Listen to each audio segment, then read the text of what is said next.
Good evening. Premier Doug Ford has secured another 4 years as head of the province, but not everyone is rejoicing. Maleeha Sheikh joins us live. Maleeha, you've been checking in with education and healthcare workers. How are they feeling? Brandon, healthcare workers and education workers are feeling quite disappointed that Premier Ford will be in power once again.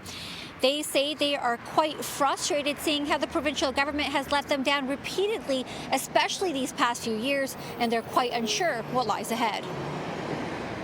I was disappointed in the election results because healthcare is very important to everyone in Ontario. We're a little disappointed. The Ford government's platform on public education has not been one that's been really supportive.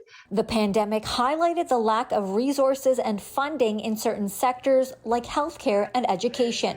Many were hoping for a different outcome in the latest election. Throughout the last 4 years, a government that took resources out of public education, over $800 million out of public education. We saw during the pandemic that we had to basically push and beg this government for the necessary supports and resources that educators and students needed to feel safe in the classroom. The provincial president of the Ontario Nurses Association says staffing is a major concern in hospitals. She wants to see the Premier repeal Bill 124, which limits wage increases for healthcare workers, and efforts made to bring in more nurses. We need to come up with a condensed form of education so that we can get RNs into the workforce much quicker. 4 years is too long. It's only going to get worse. I've spoken to many nurses that say they're just going to retire if there isn't a plan in place. The president of the Elementary Teachers Federation of Ontario says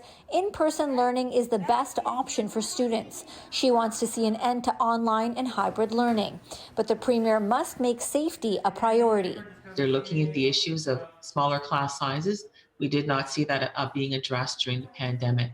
We need to be looking at the issues of school repairs and infrastructure.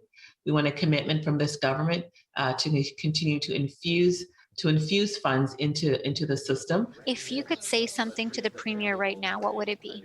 Pick up the phone, give me a call.